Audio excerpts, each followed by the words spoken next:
கர்த்தருடைய பரிசுத்தமான அடிமை தேவன் கடந்த நாள் பாதுகாத்து இந்த நாள் தேவசம் பிரவேசிக்க இறக்கம் பாராட்டினார். தேவன் அறிவித்த ஒரு வார்த்தை வாசித்து கடன் சொல்லுவோம். எசேக்கியேல் தீர்க்கதரிசி 30ஆம் அதிகாரம் 3ஆம் வசனம். நாள் சமீபமாய் இருக்கிறது, ஆம் கர்த்தருடைய நாள் சமீபமாய் இருக்கிறது, அது மந்தாரமான நாள், அது பிரஜாதிக்கு வரும் காலம். நாள் சமயமாய் இருக்கிறது, ஆம் கர்த்தருடைய நாள் சமயமாய் இருக்கிறது, அது மந்தாரமானால் அது புறஜாதிகள் வரும் காலம். இங்கே சொல்லப்படுகிற கர்த்தருடைய நாள் என்று சொல்லப்படுகிற இயேசு கிறிஸ்து வருகை ஒப்பிட்டு காண்பிக்கப்படுவதாக பார்க்கிறோம். ஆனால் அது கர்த்தருடைய நாள் என்று சொல்லப்படும். அந்த நாள் சமயமாக இருக்கு என்று சொல்லி அது மந்தாரமான நாள், அது புறஜாதிகள் வரும் காலம். 2 பார்ட்டை பிரிக்கிறார். ஒன்று பார்த்தீங்கன்னா ஒரு மந்தாரமான நாள், ரெண்டாவது பார்த்தீங்கன்னா அது புறஜாதிகளுக்கு ஒரு காலம். மந்தாரமான நாள்னால் ஒரு தெளிவான வெளிச்சம் இல்லாமல் ஒரு கஷ்டத்தை சார்ந்த விஷயங்கள் என்பதனாலே அது மந்தாரமாக, நம்ம பார்த்தீங்கன்னா மப்பு மந்தாரமாக இருக்குன்னு சொல்லுவோம். ஒரு தெளிவு இல்லாமல் நல்ல வெளிச்சம் தரக்கூடாத சூழ்நிலை இருந்தால் தான் அது ஒரு மந்தாரமான நாள் என்று சொல்லுவோம். ரெண்டாவதாக அந்த நாளை புறஜாதிகள் ஒரு காலம் என்று சொல்கிறது. ஆனால் இயேசு கிறிஸ்து வருகையினுடைய நாட்களை, இயேசு கிறிஸ்து வருகைக்கு முன்பாக 2 சம்பவத்தை நடைமுறைப்படுத்துகிறார். ஒன்று, ஒரு தெளிவு இல்லாமல் காணக்கூடிய ஒரு காலம். அது யாருக்கு ஒப்பிடான்னு பார்த்தீங்கன்னா புறஜாதிகளுக்கு ஒப்பிடப்படுகிறார். இந்த 2 சம்பவத்தை நாம் இறை சன்னிதானத்துக்குள்ளாக நாம் பார்க்க போகிறோம். அதாவது புறஜாதி ஆகிய நமக்குரியது என்று நாம் அறிந்து கொள்ளப்பட வேண்டும். தேவன் அறியாத, தேவனுடைய பிள்ளைகள் இல்லாமல், யூதர்கள் ஒன்றோ கிறிஸ்துவர் என்று பெயர் பெறாமல், தேவனுடைய காணியாட்சிக்கும் தேவனுடைய ராஜ்யத்துக்கும் புறம்பாக இருக்கிற நம்மை தான் புறஜாதிகர் என்று சொல்கிறது. இப்படிப்பட்ட நிலைகளில் தேவனுடைய அந்த பிரதான வருகை உலகமோடு எதிர்பார்த்து கொண்டிருக்கிற நாள், அது யாருடைய கையில் அர்ப்பணிக்கிறான்னு பார்த்தீங்கன்னா புறஜாதியோட கையில் அர்ப்பணிக்கிறார். இந்த புறஜாதி என்பது யாரெல்லாம் சொல்லுகிறார், புறஜாதி யார் ஒப்பிடுகிறார்? ஏன்னா புறஜாதி என்பது பெரிய இருக்கிறாங்க. தேவன் அறியாத இருக்கிற கம்யூனிஸ்ட் நாடுகள், இந்து புத்தம் அறிவு நாடுகள் எல்லாம் புறஜாதியர்கள் தான் சொல்லப்படுகிறது. இப்படிப்பட்ட புறஜாதியோட பல நாடுகள் இருந்தாலும் குறிப்பாக அந்த புறஜாதிகள் யாரை பொருந்தும், யாருக்காக தேவன் வைத்திருக்க என்பதை நம்ம நாளுக்கு நாம் அறிந்து கொள்ள போகிறோம். லூக்கா 2ஆம் அதிகாரம் 25 வாசிப்போம். அப்போது சிமியோன் என்னும் பெயர் கொண்ட ஒரு மனுஷன் எருசலேமில் இருந்தான். அவன் நீதியும் தேவபக்தியும் உள்ளவனாயும் இஸ்ரவேலின் ஆறுதல் வர காத்திருக்கிறவனாயும் இருந்தான். அவன் மேல் பரிசுத்த ஆவி இருந்தான். கர்த்தருடைய கிறிஸ்துவை நீ காணும் முன்னே மரணம் அடைய மாட்டாய் என்று பரிசுத்த ஆவியினால் அவனுக்கு அறிவிக்கப்பட்டது. அவன் ஆவியின் ஏவுதலினால் தேவாலயத்திற்கு வந்திருந்தான். இயேசு என்னும் பிள்ளைக்காக நியாயப்பிரமாணத்தின் முறையின்படி செய்வதற்கு தாய் தகப்பன் அவரை உள்ளே கொண்டு வருகையில் அவன் அவரை தன் கைகளில் ஏந்தி கொண்டு தேவனை ஸ்தோத்தரித்து, ஆண்டவரே, உமது வார்த்தையின்படி உமது அடியனை இப்போது சமாதானத்தோடு போக விடுகிறேன். புறஜாதிகளுக்கு பிரகாசிக்கிற ஒளியாகும், உம்முடைய ஜனமாகிய இஸ்ரவேலுக்கு மகிமையாகும். இங்கே பார்க்கிற சிமியோன் என்கிற ஒரு மனிதன் இருக்கிறான். அவனுக்கு தேவன் சொன்னது என்னன்னு பார்த்தீங்கன்னா, நீ மேசியாவாகிய குழந்தையை பார்ப்பதற்கு முன்பாக மரணம் அடைய மாட்டாய். இந்த குழந்தை பிறந்து 8 நாட்கள் ஆகிறது. இப்போ ஆவியினால் ஏவப்பட்டு அவன் தேவாலயத்துக்கு கடந்து வருகிறான். அந்த இயேசு இந்த பிள்ளையாண்டன் என்ன பண்ணனா விருத்த சேதனம் வருகிறான் யூத பிரமாணப்படி. இப்போ ஆவியினால் ஏவப்பட்டு நீ எந்த குழந்தைக்கு காத்திருக்கிறாயோ அது அந்த குழந்தை வருக என்று சொல்லப்படுகிறது.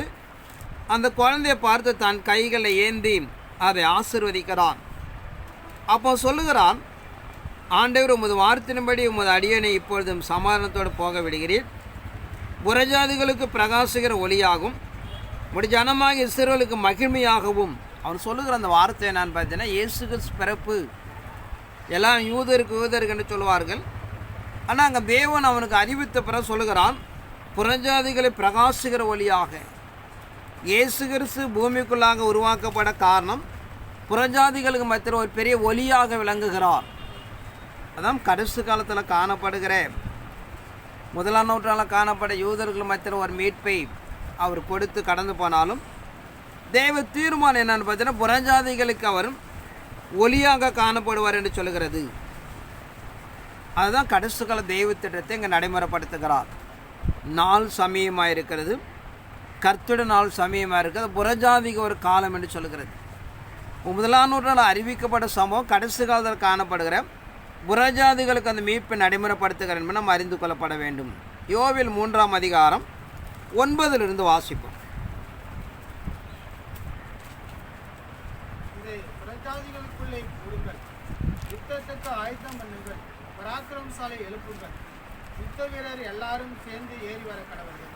உங்கள் மண்வெட்டிகளை பட்டயங்களாகவும் உன் அறிவாளிகளை ஈட்டிகளாகவும் அடிங்கள். இங்கே யோவேல் தீர்க்கதரிசியமாக அறிவிக்கிற பிரகாரம் இதை புறஜாதிக்குள்ளே கூறுங்கள், யுத்தத்துக்கு ஆயத்தம் பண்ணுங்கள், பராக்கிரமசாலையில் எழுப்புங்கள், யுத்த வீரர் எல்லாரும் சேர்ந்து ஏறி வர கடவார்கள். உங்கள் மண்வெட்டிகளை பட்டயங்களாகும் உங்கள் அறிவாளிகளை ஈட்டிகளாக அடியுங்கள். பலவீனத்தனை பலவான் என்று சொல்வானாக. சகல ஜாதிகளையும் நீங்கள் சுற்றிலும் இருந்து யாகமாய் வந்து கூடுங்கள். கர்த்தாவின் நீர் அங்கே உம்முடைய பராக்கிரமசாலை இறங்க பண்ணுவீராக. பயிர் முதிர்ந்தது, அருவாள் நீட்டு அருங்கள், வந்து இறங்குங்கள். ஆலை நிரம்பி இருக்கிறது, ஆலையின் தொட்டிகள் வழிந்தோடுகிறது, அவருடைய பாதம் பெரியது. ஆனால் இறைமார்க்கு நமக்கு நடைமுறைப்படுத்துகிற கடைசி காலத்தில் ஒரு பெரிய மீட்பு.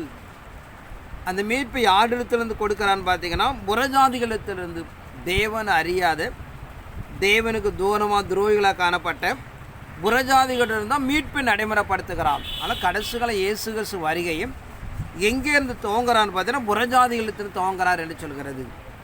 எஸ்ஐக்கு 39ஆம் அதிகாரம் 21 வாசிப்போம்.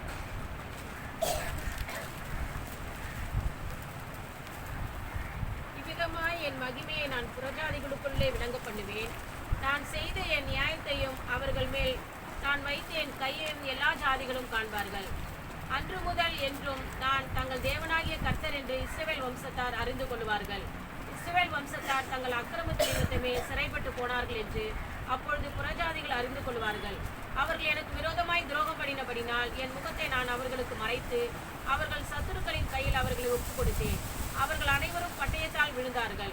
அவர்களுடைய அசுத்தத்துக்கு தக்கதாகவும் அவருடைய மீறுதல்கள் தக்கதாகவும் நான் அவர்களுக்கு செய்து என் முகத்தை அவர்களுக்கு மறைத்தேன். இவ்விதமாக என் மகிழ்மையை நான் புறஜாதிக்குள்ளே விளங்க பண்ணுவேன். நான் செய்த என் நியாயத்தையும் அவர்கள் மேல் நான் வைத்த என் கையையும் எல்லா ஜாதிகளும் காண்பார்கள். ஆனால் இறைமார்க்கம் சொல்லப்படுகிற கடைசி காலத்தில் என் மகிழ்மையை நான் புறஜாதிக்குள்ளாக விளங்க பண்ணுவேன் என்று சொல்லுகிறார். யூத கோத்திரங்களாக காணப்பட்ட பட்டியலில் இடம்பெற்ற தேவனால் ஆசிரியப்பட பெரிய வம்சங்களாக காணப்பட்ட யூதர்களை இழந்து போகிறார்கள். ஏன் அப்படின்னு பார்த்தீங்கன்னா எந்த ஒரு மேசியா யாருக்காக கடந்து வந்தாரோ அந்த மேசியை கொலை செய்து அப்படி இரத்தப்படி எங்கள் மேலும் எங்கள் பிள்ளைகள் மேலும் எங்கள் சந்ததி மேலும் உண்டாகட்டும் என்று சொல்லி அவர்கள் கிறிஸ்துவை கொலை செய்து போட்டார்கள். அதன் அடிப்படைக்குள்ளாக தேவன் அவன் மேலே வைக்கப்பட்டிருந்த திட்டங்களை இழந்து தேவன் அறியாத தேவனுக்கு துரோகிகளாக காணப்பட்ட புறஜாதிக்குள்ளாக அந்த சம்பவங்கள் அங்கே நடைமுறைப்படுத்துவதாக நான் பார்க்கிறோம். ஏசாயா தீர்க்கதரிசி 13ஆம் அதிகாரம் 2 வாசிப்போம்.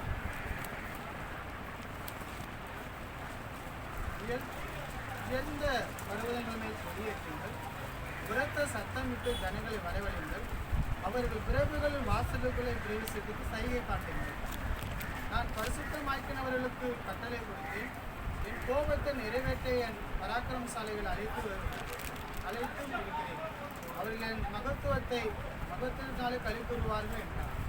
திரளான ஜனங்களின் கொத்த வெக கூட்டம் இரைச்சல் சத்தமும் கூட்டப்பட்ட ஜாதிகளுடைய ராஜ்யங்களின் அமளியான இரைச்சலும் மலைகளில் கேட்கப்படுகிறது. சேனையின் கர்த்தர் யுத்த இராணுவத்தை விளக்க பார்க்கிறார். கர்த்தர் வருகிறார், அவருடைய கோபத்தின் ஆயுதங்களும் தேசத்தை எல்லாம் அழிக்க. வானங்கள் கீழந்த கடாந்திரங்கள் தேசத்துக்கு வருகிறது. அலருங்கள், கர்த்தரின் நாள் சமயமாயிருக்கிறது, அது வல்லவருடைய மகா சங்கரமாயிருக்கிறது. ஆனால் எல்லா கைகளும் நெகிழ்ந்து எல்லா மனுஷனும் இதயம் கரைந்து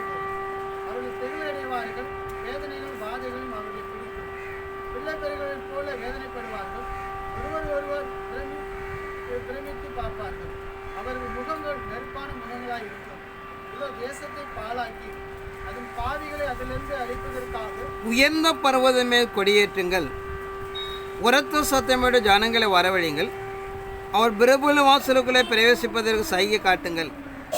நான் பரிசுத்தமாக்கினோடு கட்டளை கொடுத்தேன், என் கோபத்தை நிறைவேற்ற என் பராக்கிரமங்களை அழைத்து இருக்கிறேன், அவர் மகத்துவத்தினாலே களி கூறுகிறார் என்றார். திரளான ஜன சத்தத்துக்கத்த வெகு கூட்டத்தை இறைச்சலையும் கூட்டப்பட்ட ஜாதியோட ராஜ்யங்கள் அமளியான இறைச்சலையும் மலைகளில் கேட்கப்படுகிறது. சேனையில் கத்த யுத்த இராணுவத்தை இலக்கம் பார்க்கிறார் என்று பார்க்கிறோம். ஆனால் இறைசமுக்கு நாம் சொல்லப்படுகிற தேவன் கடைசி காலத்தில் ஒரு பெரிய மகிமை நடைமுறைப்படுத்தி ஜனங்களை ஆயத்தப்படுத்தி அந்த நாட்களை அவர் உருவாக்குறார் என்று சொல்லப்படுதா பார்க்கிறோம். அதில் புறஜாதிகளுக்குள்ளாக ஏசாயா 46 அதிகாரம் 9 வாசிப்போம்.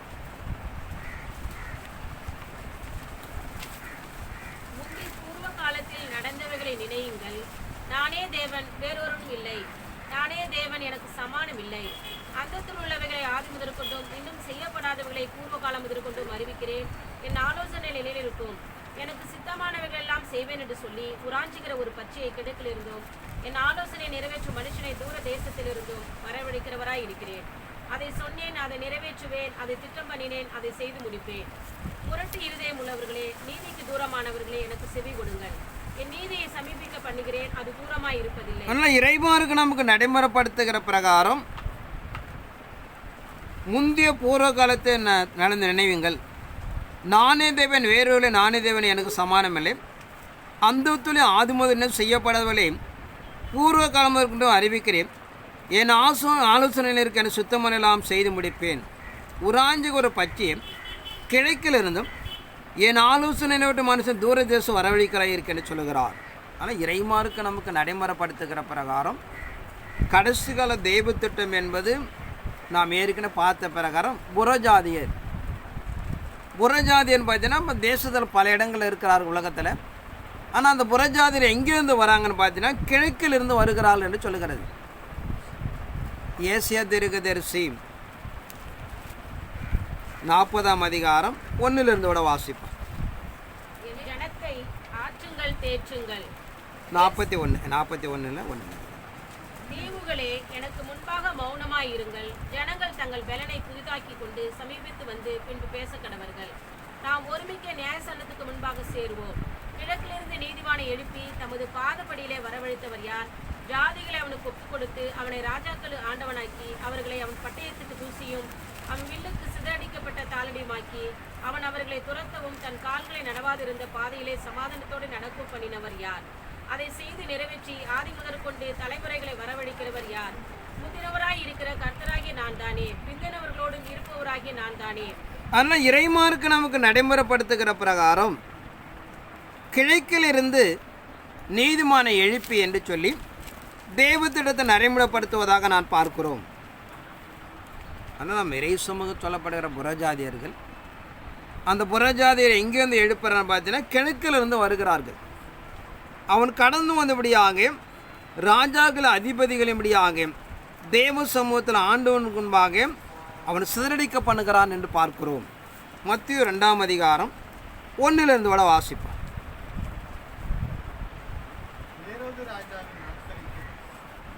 உள்ள பெத்லகேமில் இயேசு பிறந்தபோது கிழக்கிலிருந்து சாஸ்திரிகள் எருசலேமுக்கு வந்து, யூதருக்கு ராஜாவாக பிறந்திருக்கிறவர் எங்கே?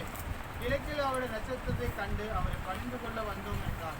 இங்கே பார்க்கிறோம், கிழக்கு என்று சொல்லப்படுகிற காமனாக உள்ள ஏறம் பார்த்தீங்கன்னா அந்த இந்தியா, பாகிஸ்தான், இலங்கையெல்லாம் கிழக்கு தேசம் சார்ந்த விஷயங்கள். இங்கே சொல்லப்படுகிற சம்பவத்தை நீங்கள் பார்த்தீங்கன்னா எப்படி இயேசு கிறிஸ்துவின் பிறப்பை கிழக்கிலிருந்து சாஸ்திரிகள் கடந்து போய் பிறந்திருக்காரா என்று சொன்ன அச்செய்தியை அங்கே இருக்கிற யூதயா, எருசலேம் எல்லா பட்டணங்களுக்கும் அறிவிக்கப்படுகிறது. அதே போல் மீண்டும் இயேசு கிறிஸ்து வருகை கிழக்கிலிருந்து கடந்து போய் தான் அந்த நாட்களுடைய பூமிக்கு அங்கே நடைமுறைப்படுத்துகிறார்கள் என்று சொல்லப்படுதா பார்க்கிறோம். ஆனால் நான் இறைமாருக்கு நடைமுறைப்படுத்துகிற கிறிஸ்துவின் நாள் என்று சொல்லப்படுகிற ஒன்று புறஜாதிகள் கொடுக்கப்படுகிற காலம், ரெண்டாவது பார்த்தீங்கன்னா ஒரு மந்தாரமான நாள் என்று சொல்லப்படுதா பார்க்கிறோம். அதனால் நாம் கடைசி காலத்தில் காணப்படுகிற கிழக்கு தேசமாகிய இங்கேருந்து நாம் கடந்து போய் தெய்வ திட்டத்தை நிறைவேற்றி பூமியில் இருக்கிற எல்லா ஜனங்களும் நாம் ஆயத்தப்படுத்தப்பட வேண்டும் என்றும் வேதம் நமக்கு வரையறுக்கிற நிறைய வசனங்கள் இருக்கிறது. நம்ம அங்கே போக வேண்டாம். தொடர்ந்துபடியே ஒரு மந்தாரமான நாள் என்று சொல்லுகிறார். செப்பனியா 1ஆம் அதிகாரம் 14 18 வரைக்கும் வாசிப்போம். செப்பனியா பெரிய நாள் சமயமாய் இருக்கிறது, அது கிட்டி சேர்ந்து மிகவும் தீவிரித்திருக்கிறது. கர்த்தருடைய நாள் கண்கிற சத்தத்துக்கு பராக்கிரமசாலி முதலாய் அங்கே பரவசம் வருவான். அந்த நாள் உக்கரத்தினால் அது இக்கட்டும் இடுக்கமான நாள், அது அழிவும் பால் கடிப்புமான நாள், அது இருளும் அந்தகாரமான நாள், அது மப்பும் அந்தகாரமான நாள், அது அரணிப்பான நகரங்களுக்குள்ளே உயரமான கொத்தரங்களுக்குள்ளே விரோதமாய் எக்காலம் புதுகிற ஆச்சரிக்கமான நாள். மனுஷர் கர்த்தருக்கு விரோதமாய் பாவம் செய்தபடியால் அவர்கள் கூடரை போல நடக்கும்படி நான் அவர்களை வருத்தப்படுத்துகிறேன். அவர்கள் இருதயம் புழுதியைப் போல செறியப்படும், அவர்கள் மாம்சம் எரிய போல கிடைக்கும். கர்த்தருடைய உக்கரத்தின் நாளிலே அவர்கள் பொன்னும் வெள்ளியும் அவர்களை தப்புவிக்க மாட்டார்கள். அவருடைய எரிச்சலின் அக்கினினால் தேசமெல்லாம் அழியும், தேசத்தின் குடிகளெல்லாம் சடிதியாக நிரம்பரம் பண்ணுவார். கர்த்தருடைய பெரிய நாள் சமயமாய் இருக்கிறது. இயேசு கிறிஸ்து வருகை தான் பெரிய நாள் என்று சொல்கிறார். அது கிட்டி சேர்ந்து மிகவும் தீவிரிக்கிறது. கர்த்தருடைய நாள் என்கிற சத்தத்துக்கு பராக்கிரமசாலி முதலாம் அங்கே மனம் கசந்து அலறுவான். அந்த நாள் உக்கிரத்த நாள், அது இக்கட்டும் இடுக்கமான நாள், அது அழிவும் பால் கடிப்பு நாள், அது இருளும் அந்தகாரமானால், அது மப்பு மந்தாரமான நாள். இந்த வசனங்களை ஒப்பிடு பாருங்க. கர்த்தருடைய நாள் பார்த்தீங்கன்னா அது ஒரு மந்தாரமான நாள் என்று சொல்கிறது. இது மந்தாரமான என்பது பார்த்தீங்கன்னா ஒரு நெருக்கடியான காலம். தேவனுடைய கோபாக்கனை பூமிகளை பலமாக வீசக்கூடிய ஒரு காலத்தை தான் அது மந்தாரமான நாள் என்று சொல்கிறது. ஆனால் இயேசு கிறிஸ்து வருகைக்கு முன்பாக அது புறஜாதிகளுக்கு கொடுக்கப்பட்ட ஒரு காலம். அந்த காலம் பூமி எங்கும் காணப்பட்ட ஜனங்களுக்கு ஐயோ என்று சொல்லப்படுகிற ஒரு ஆபத்தான காலத்தை நடைமுறைப்படுத்துவதனாலே ஒரு கடினமான நாள் என்று நாம் இறை சமூகத்தில் நாம் அறிந்து கொள்ளப்பட வேண்டும். எரேமியா 30ஆம் அதிகாரம் 5-7 வரைக்கும் வாசிப்போம். கர்த்தர் சொல்லுகிறது என்னவென்றால், தத்தளிப்பும் சத்தத்தை கேட்கிறோம், திகில் உண்டு சமாதானம் இல்லை. ஆனாய் பிறந்தவன் பிரசவிக்க உண்டு என்று கேட்டு பாருங்கள். பிரசவிக்கிற ஸ்திரியைப் போல புருஷர் யாவரும் தங்கள் இடுப்பின் மேல் தங்கள் கைகளை வைத்திருக்கிறதையும் எல்லாம் மாறி வெளுத்திருக்கிறது நான் காண்கிறதென்ன. ஐயோ, அந்த நாள் பெரியது, அதை போலதொக்க நாளில்லை. அது யாக்கோப்புக்கு இக்கட்டு காலம், ஆனாலும் அவன் அதற்கு நீங்களாக்கி ரட்சிக்கப்படுவான். அந்நாளிலே நான் அவன் முகத்தை உன் முகத்தின் கழுத்தின் மேல் இராதபடி வைத்து உன் கட்டுகளை அறுப்பேன் என்று சேனையின் கர்த்தர் சொல்கிறார். கர்த்தர் சொல்லுவது என்னவென்றால், தத்தளிப்பின் சத்தத்தை கேட்கிறோம், திகிலும் உண்டு சமாதானம் இல்லை. ஆனாய் பிறந்தவன் பிரசவிக்கிறது உண்டோ என்று கேட்டு பாருங்கள். பிரசவிக்கிற ஸ்திரியை போல புருஷரை அவர் தங்கள் இடுப்புகளின் மேல் தங்கள் கைகளை வைத்திருக்கிறதையும் முகங்களெல்லாம் மாறி வெளுத்திருக்கிற நான் காண்கிறது என்ன. ஐயோ, அந்த நாள் பெரியது, அது போலத்த நாளில்லை. அது யாக்கோப்புக்கு இக்கட்டு காலம், ஆனால் அவன் அதற்கு நீக்கலாக்கி ரட்சிக்கப்படுவான். இறைமார்க்க நமக்கு நடைமுறைப்படுத்துகிற ஆனாய் பிறந்தவன் பிரசிப்பது உண்டோ என தேவனுடைய நாட்கள் வருகை என்பது அதற்கு முன்பாக ஒரு கடினமான காலத்தை நாம் எதிர்கொள்ளப்பட வேண்டும். ஆனால் யாக்கோப்புக்கு இக்கட்டு காலம்தான், ஆனால் அவனை அதுக்கு நீக்க என்ன பண்ணுவேன், நான் ரட்சிப்பு உண்டாக்குவேன். தன் சொந்த ஜனத்துக்கு நெருக்கடி தான், ஆனால் அவனை விடுதலை ஆக்குவேன்னு சொல்லாதான் முக்கியம். ஐயோ, அந்த நாள் பெரியது, அதே போல் அந்த நாள் இல்லை. அது யாக்கோப்புக்கு இக்கட்டு காலம், ஆனால் அவன் அதற்கு நீக்கலாக்கி ரட்சிக்கப்படுவான். ஆனால் தேவ ஜனங்களும் அந்த நாட்களை இருப்பதனாலே நமக்கு ஒரு நெருக்கடியின் நாட்கள் தான் தேவன் நம்ம அதிலிருந்து என்ன பண்ணார், விடுதலை ஆக்குகிறார் என்று சொல்கிறது. ஆனால் இறைமார்க்க நடைமுறைப்படுத்துகிற உலகம் முழுவதும் அந்த கிறிஸ்தான் வலையை பிரித்து அகப்படுத்தினாலும் அந்த நாட்கள் நாம் இருந்தாலும் தேவன் நம்மை அதிலிருந்து என்ன பண்ணார், ரட்சிப்பு செய்கிறார் என்று பார்க்கிறோம். எசேக்கியேல் 7ஆம் அதிகாரம் 15 வாசிப்போம். வெளியே பட்டயமும் உள்ளே கொள்ளை நோயும் பஞ்சமும் உண்டு. வயல்வெளியில் இருக்கிறவன் பட்டயத்தால் சாவான், நகரத்தில் இருக்கிறவனையும் பஞ்சமும் கொள்ளை நோயும் பட்சிக்கும். அவர்களில் தப்புவிக்கிறவர்கள் தப்புவார்கள். ஆனாலும் அவர்கள் அனைவரும் அவனவன் தன் தன் அக்கிரமத்து நிமித்தம் துக்கித்து கூப்பிடுகிற பள்ளத்தாக்குகளின் புறாக்களைப் போல மலைகளில் இருப்பார்கள். எல்லா கைகளும் சலித்து எல்லா முழங்கால்களும் தண்ணீரைப் போல தத்தளிக்கும். இரட்டை உடுத்திக் கொள்ளுவார்கள். தத்தளிப்பு அவர்களை மூடும். எல்லா முகங்களும் வெட்கப்படும். எல்லா தலைகளும் மொட்டையிடப்படும்.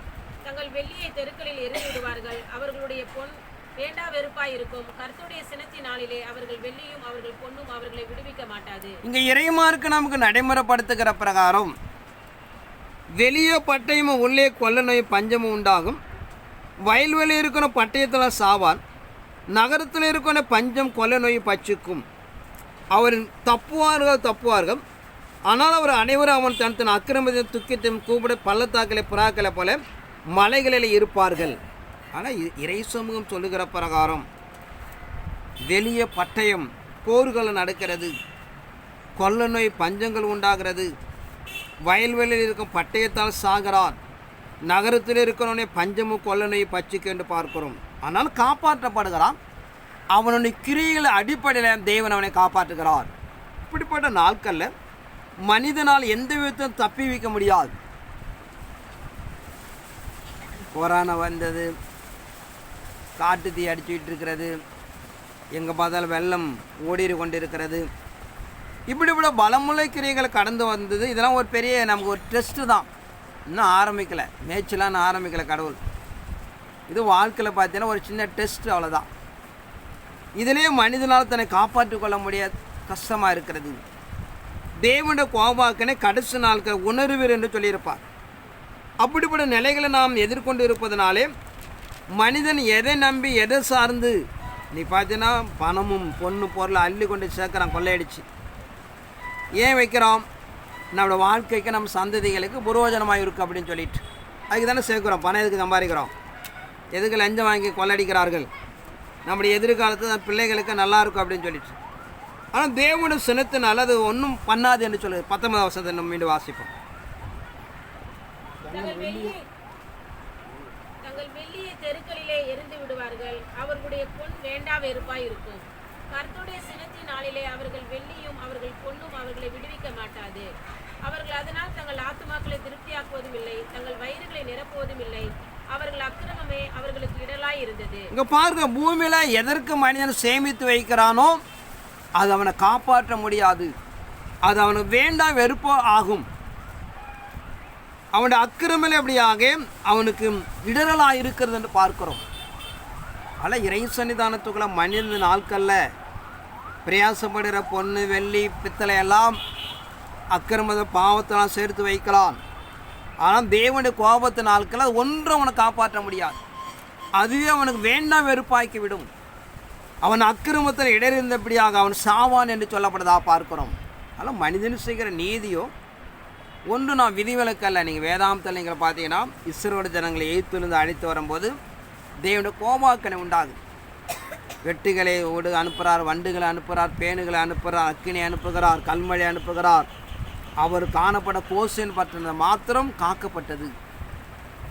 பாக்கி எகிப்து தேசம் முழுவதும் அவர் தேவனுடைய கோபம் பற்றி எறிகிறது.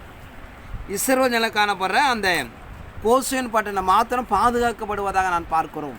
ஆனால் தேவனுடைய பிள்ளைகளுக்கு பிரத்யட்சமாக தேவன் அனுகிரகம் கூட இருந்து அவனை காப்பாற்றும் என்று சொல்லப்படுதா பார்க்கிறோம். யோவேல் தீர்க்கதரிசி 2ஆம் அதிகாரம் 1 வாசிப்போம்.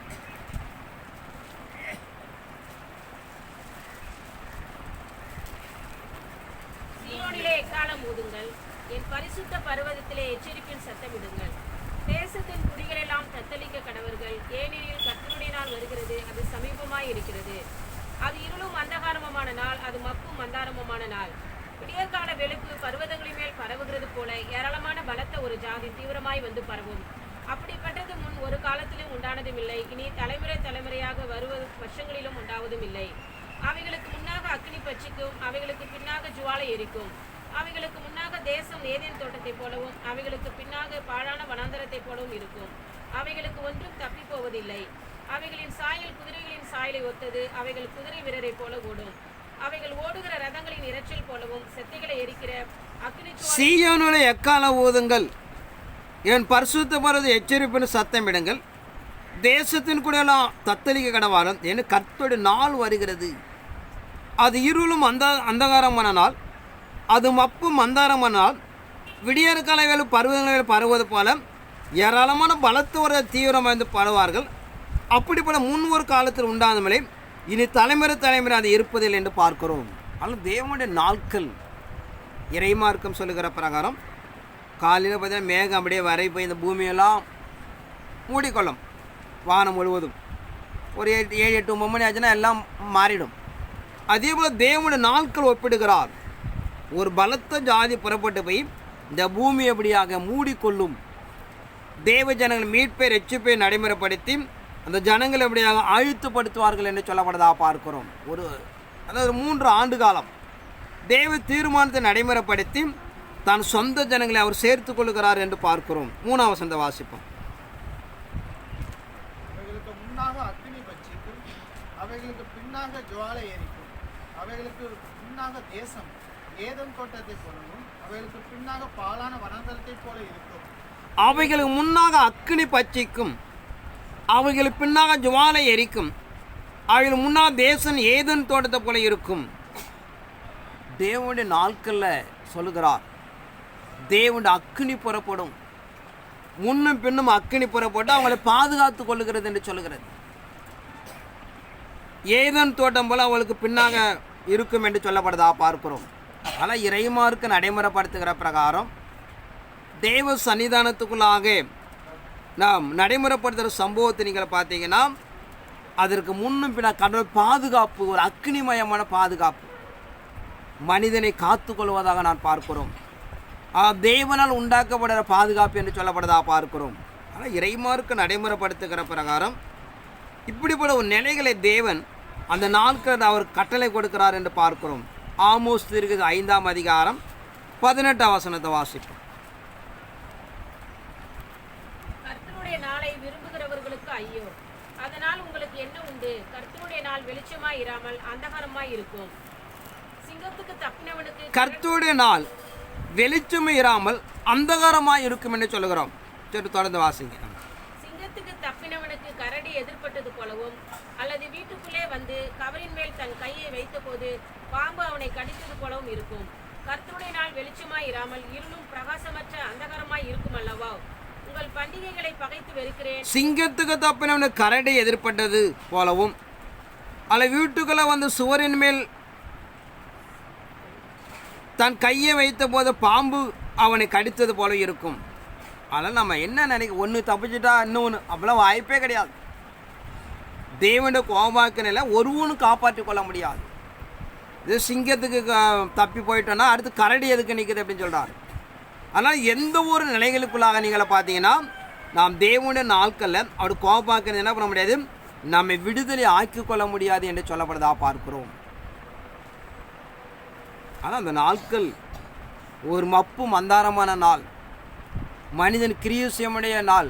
அதான் இயேசு சொல்லுகிறார், அந்த நாட்கள் அப்படியாக ஒரு பெரிய ராக்காலம் என்று சொல்லுகிறார். யாரும் கிரியை செய்யக்கூடிய ராக்காலம் என்று பார்க்கிறோம். ஏசாயா 8ஆம் அதிகாரம் 20ஆம் வசனத்தை வாசிப்போம். வேதத்தையும் சாட்சியாகமத்தையும் கவனிக்க வேண்டும். இந்த வார்த்தையின்படியே சொல்லாவிட்டால் அவர்களுக்கு விடியற் காலத்து வெளிச்சம் இல்லை. இங்கே சொல்லப்பட விடியற் காலத்து வெளிச்சம் என்று சொல்லுகிறார். இயேசு கிறிஸ்துடைய நாட்கள் என்பது ஒரு விடியற் காலம் என்று சொல்லப்படுதா பார்க்கிறோம். ஏசாயா 21:12 வாசிப்போம். அதற்கு ஜாமக்காரன், விடியற் காலம் வருகிறது, ராக்காலம் வருகிறது, நீங்கள் கேட்க மனதாயிருந்தால் திரும்பி வந்து கேளுங்கள் என்று சொல்லுகிறார்.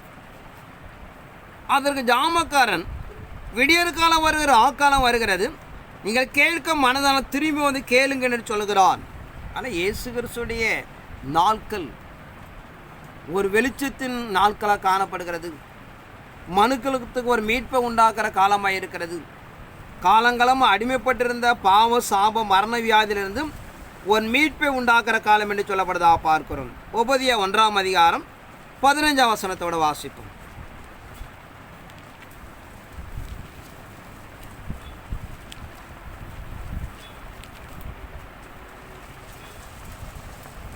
எல்லா ஜாதிகளுக்கும் விரோதமான நாளாகிய கர்த்தருடைய நாள் சமீபமாய் வந்திருக்கிறது. நீ செய்தபடியே உனக்கும் செய்யப்படும். எல்லா மனிதர்களுக்கு விரோதமான கர்த்தருடைய நாள் வருகிறது. நீ செய்தபடியே உனக்கு செய்யப்படும், உன் செய்கையின் பலன் உன் தலையின் மேலே திரும்பும். அதான் தேவனுடைய நாட்கள் என்பது அந்த கிறிஸ்து ஆட்சி காலம் வந்து எல்லாம் மனமாறலாம், அப்படியே பரிசுத்தமாக நினைப்பெல்லாம் தப்பு. அங்கே யாரை நடைமுறைப்படுத்துகிறான்னு பார்த்தீங்கன்னா, யார் அந்த நிலைகளுக்கு ஆயத்தமாக இருக்கிறார்களோ அவர்களை கொண்டு போய் சேர்க்கிறான். ஏன்னா அதுக்கு முன்பு நாட்களில் தேவ காரியத்தின் அடிப்படைக்குள்ளாக ஒரு மனைவி ரட்சிக்கப்பட்டிருப்பாங்க, பிள்ளைகளை கணவர்கள் அவங்களுடைய உபத்திரத்தினாலே அதை அடைய முடியாமல் இருப்பாங்க. ஒரு கணவன் மீட்கப்பட்டிருப்பாங்க, பிள்ளைகளோட குடும்ப சூழ்நிலை அவங்க வந்து தேவனை தேட முடியாமல் இருப்பாங்க. அப்படிப்பட்ட ஜனங்களுக்கு தான் அந்த காலத்தில் நிலைப்படுத்தப்படும். அதனால் இறைசொந்த நம்ம அறிந்து கொள்ளப்பட வேண்டும். யாரை அங்கே கொண்டு போய் நிறுத்துறான்னு பார்த்தீங்கன்னா, பிரயாசப்படுகிறார்கள், முயற்சிக்கிறார்கள், ஆனால் கடந்து போக முடியல. அந்த மனிதர்கள் தான் அது பலமுள்ள ஒரு காலமாக காணப்படும். நம்ம எல்லா அக்கரும் பாவனையும் செஞ்சுட்டு போய் வந்து அது மாறிக்கலான்னா அதெல்லாம் நடக்க வாய்ப்பே கிடையாது. உன்னுடைய நீதியை தான் அங்கே நடைமுறைப்படுத்துகிறார், உன்னுடைய பிரயாசத்தை அங்கே முழுமைப்படுத்துகிறார். நீ எதை விரும்புகிறாய் அங்கே பூர்ணப்படுத்தப்படுகிறது. அவ்வளோதான். பரிசுத்துக்காக பிரயாசப்படுகிறோம், காலம் சூழ்நிலை நமக்கு அமையாமல் இருக்கிறது, அவர்களை தான் அங்கே ஒன்றுமே நிறுத்தி அந்த நடைமுறைப்படுத்துகிறார். நம்ம போய் அங்கே போய் பரிசுத்தப்படுத்தினா அப்படி ஒரு நிகழ்வு கிடையாது. பிரயாசப்படுறவர்களுக்கு எதிர்பார்க்கிறவர்களுக்கு தான் அது அந்த பூர்ணமாக்கப்பட்ட ஒரு காலம். ஆனால் இறைமார்க்கம் கிருபையின் காலம் கொடுக்கப்பட்ட நிகழ்வே நம்ம காலத்தை பயன்படுத்தி பிரயாசப்பட அதுக்கு நாம் முயற்சிக்கப்பட வேண்டும். நான் இந்த காலத்தை அந்த காலத்தை நாம் முயற்சித்து பிரயாசம் நீங்கள் கடந்து போகலன்னா அந்த காலம் நமக்கு பயனில்லாத போயிடும். ஏன்னா அங்கே சொல்லுகிற சம்பவம் அதான். தேவன் அங்கே நடைமுறைப்படுத்த நோக்கம் என்னான்னு பார்த்தீங்கன்னா, யாரெல்லாம் பிரயாசப்பட்டாரோ அவங்க அடைய முடியாதவங்க தான் ஒன்று கூட்டுகிறார், பரிசுத்தப்படுத்துகிறார், பூர்ணப்படுத்துகிறார், தெய்வத்திட்டத்தை அங்கே நடைமுறைப்படுத்துகிறார் என்று சொல்லப்படுறதா பார்க்கிறோம்.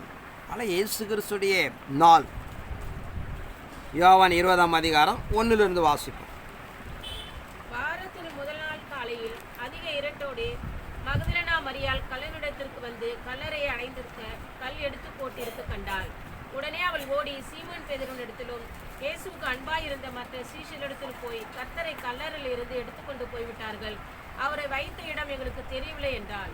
அப்பொழுது பேதுரு மற்ற சீஷனும் கல்லறையின் இடத்திற்கு போகும்படி புறப்பட்டு இருவரும் வாரத்தின் முதல் நாள் காலையிலே அதிக இருட்டோடு மகதலேனா கல்லை எடுத்து வந்து கல்லறை அடைத்திருந்த கல் எடுக்கப்படுவதை கண்டாள். உடனே அவள் ஓடி சீமோன் பேதுருவிடத்தில் இயேசுக்கு அன்பாக இருந்த மற்ற சீஷரிடத்தை போய் கர்த்தரை கல்லையிலிருந்து எடுத்துக்கொண்டு போய்விட்டார் என்று சொல்லுகிறார். ஆனால் இறைமார்க்கு நடைமுறைப்படுத்துகிற கர்த்தருடைய நாள் மேலான நிலையை பார்த்தீங்கன்னா, அந்த காலத்தை யாருக்கிட்ட கொடுக்குறான்னு பார்த்தீங்கன்னா புறஜாதி ஆகிய நமக்கு. அந்த காலம் பார்த்தீங்கன்னா ஒரு இடுக்கமும் நெருக்கமான காலம் என்று சொல்லுகிறார். அது கிழக்கிலிருந்து புறப்பட செய்து பூமியில் ஒரு பெரிய மீட்பை நடைமுறைப்படுத்தி தேவனை வருகையை ஆயத்தப்படுத்துவதாக நான் பார்க்கிறோம். அதில் தொடர்ந்து நாம் நிறைய பிரசங்கித்திருக்கிறோம். தேவன் வருகை என்பது ஒரு ஞாயிற்றுக்கிழமை, அதான் பெரிய நாள் என்று சொல்லுவோம். அதே போல் பார்த்தீங்கன்னா அதிகாலை வேலையாகிய 3லேருந்து 5 வரைக்கும் நாம் எதிர்பார்க்கிறோம். ஏன்னா விடியற் காலம் என்பது நீங்கள் நிறைய பார்த்தீங்கன்னா தெரியும். இஸ்ரவேல் எகிப்திலிருந்து வழி நடத்தப்படும் போது விடியற் காலத்தில் ஒரு பெரிய மீட்பு உண்டாகிறார். செங்கடலை பிளக்க செய்தும் அதில் நடக்க செய்த ஜனங்களுக்கு மீட்பும் தன் எதிரிகளுக்கு ஒரு பெரிய அழிவை உண்டாக்குறார். அதில் இறைமார்க்கம் இயேசு கிறிஸ்துவின் வருகையும் காலம் யாருக்கு பார்த்தீங்கன்னா புறஜாதியாக நமக்கு கொடுக்கப்பட்டிருக்கிறது. இந்த நாட்கள் பார்க்கும்போது ஒரு ஞாயிற்றுக்கிழமை ஒரு விடியற்கால நேரத்தில் தேவன் வருவார் என்பதை நம்ம அதுக்கெல்லாம் துல்லியமாக அறிவிச்சிருக்கிறோம். எந்த நாள், எந்த மணி, எந்த நிமிஷத்தில் அப்படின்னு சொல்லிட்டு அதன் அடிப்படைக்குள்ளாக இறைமார்க்கம் சொல்லுகிற பிரகாரம் நமக்கு நியமிக்கப்பட்டிருக்கிற பிரகாரம் தேவன் புறஜாதிக்குள்ளாக இந்த காலத்தை திட்டம் செய்திருக்கிறார். நாமே அதற்கு பொறுப்பாளியும் உத்தரவாதமாக இருப்பதனாலே நம் காலங்களும் சமயங்களும் தெய்வ திட்டத்தை அறிந்து நீங்கள் ஓடி உங்களை ஆயத்தப்படுத்தி எதை நம்பி நம்முடைய கைகளை ஒப்புவித்திருக்கிறாரோ அதற்கு முன்மாதிரி நீங்களை காணப்படும்படியாக தேவன் கேட்டுக்கொண்டு தேவனுடைய சத்தியத்தை அறிந்து ஆராய்ந்து அதற்கு நீங்கள் ஒரு பங்குள்ளவர்களாக உங்களை உருவாக்கி கொள்ளும்படியாக தேவன் நாமது கேட்டுக்கொண்டு கர்த்தருடைய வார்த்தையை ஆசீர்வதிப்பாராக. ஆமென்.